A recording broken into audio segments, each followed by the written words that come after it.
Rome, 753 BC. A wolf is nursing two human infants in a cave beneath a hill. That's the legend. It's the story every Roman schoolchild would learn.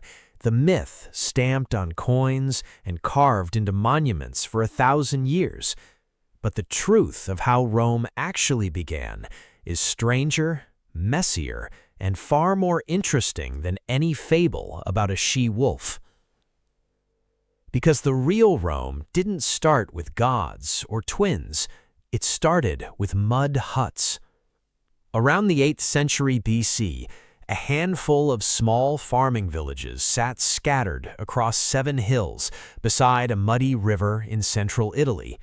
They weren't glamorous, they weren't even unified. Separate communities, separate huts, separate burial grounds. Archaeologists digging into the Palatine Hill have found post holes from primitive round houses dating to roughly 750 BC, right around the time legend says Romulus supposedly plowed the sacred boundary line of his new city. So which is it, myth or mud huts? The answer, it turns out, is both, just not in the way anyone expected. This is the story of how a cluster of Iron Age villages on the banks of the Tiber became the seed of an empire that would eventually stretch from Scotland to the Sahara. It's a story of kings who probably weren't kings, a monarchy that ended in rape and revolution, and a tiny, unremarkable settlement that had absolutely no business becoming the most powerful city on Earth.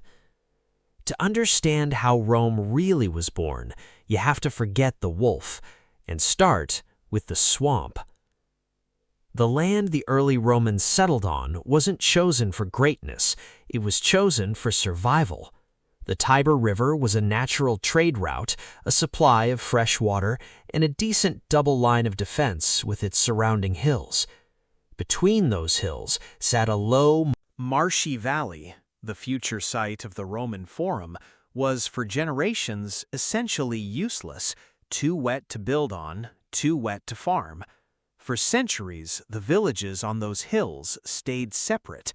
Different hills held different peoples, likely different dialects of early Latin, different customs, maybe even different gods.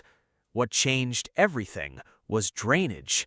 Sometime in the 7th century BC, someone, we don't know exactly who, began engineering a channel to drain that marshy valley.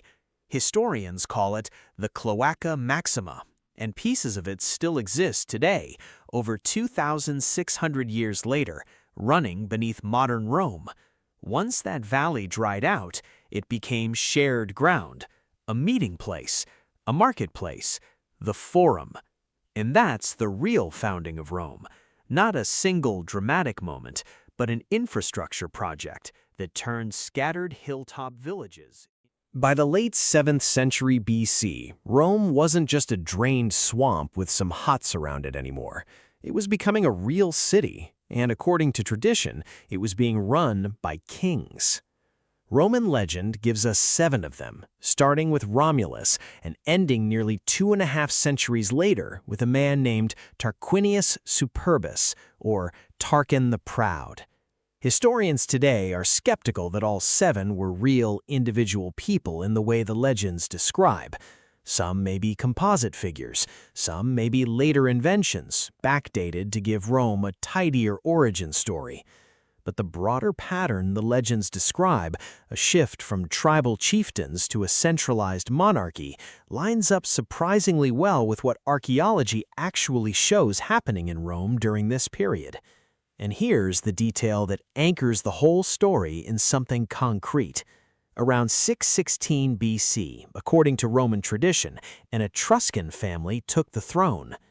The Etruscans were a sophisticated civilization to the north of Rome, with their own writing system, their own engineering know-how, and a taste for monumental building. Under Etruscan-influenced kings, Rome got its first stone temples, its first sewer system upgrades, and, crucially, its first great public building project, the Temple of Jupiter on the Capitoline Hill. a structure so massive that later Romans marveled at how a small frontier town could have possibly built it. This is where things start to complicate, because the kings who built Rome up were also, according to legend, the ones who tore it down. Tarquin the Proud didn't earn his nickname through humility. Roman tradition paints him as a tyrant who seized the throne through murder, ruled without consulting the Senate, and surrounded himself with a private bodyguard instead of the people's trust. But it wasn't Tarquin's cruelty that ended the monarchy, it was his son.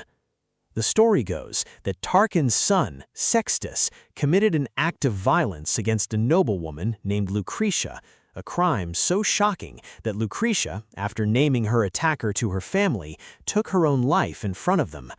Historians still debate how much of this account is historical memory and how much is later Roman moralizing, dressed up to explain a political revolution in personal, emotional terms. What's much less disputed is the outcome. The Roman nobility didn't just want justice, they wanted the monarchy gone entirely. Led by a nobleman named Lucius Junius Brutus, the Roman elite rose up, expelled Tarquin and his family from the city, and swore, according to tradition, that Rome would never again be ruled by a king. That oath is the hinge point of the entire story, because what came next wasn't just the end of a dynasty, it was the birth of an entirely new idea about how a state could be run. And putting that idea into practice would prove far harder than tearing down a tyrant. 509 BC, the king is gone, and now Rome has to answer a question no one there has ever really had to answer before. If not a king, then who? The solution the Romans landed on was a radical one for its time. Instead of one ruler, they would have two. Every year, the citizens would elect two consuls, equal in power, each able to veto the other. 1 year in office, then out, with the whole cycle starting over. No single person would ever again hold unchecked authority over the city.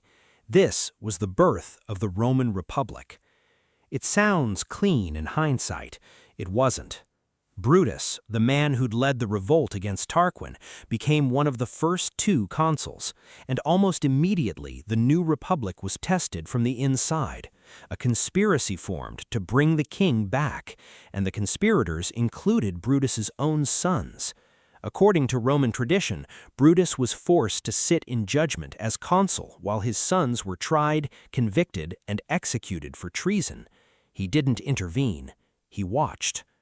Whether every detail of that account is historically accurate is beside the point. What matters is what Romans, for centuries afterward, believed it meant. That the Republic was worth more than family, that loyalty to Rome came before loyalty to blood. This idea that the state stood above any individual, even a founder's own children, became one of the load-bearing myths of Roman identity itself. But myths don't defend borders, and the infant republic had enemies on every side. Tarquin didn't give up quietly. He allied with a powerful Etruscan king named Lars Porsena, who marched on Rome to try to restore the monarchy by force. Roman tradition is full of dramatic last stands from this war.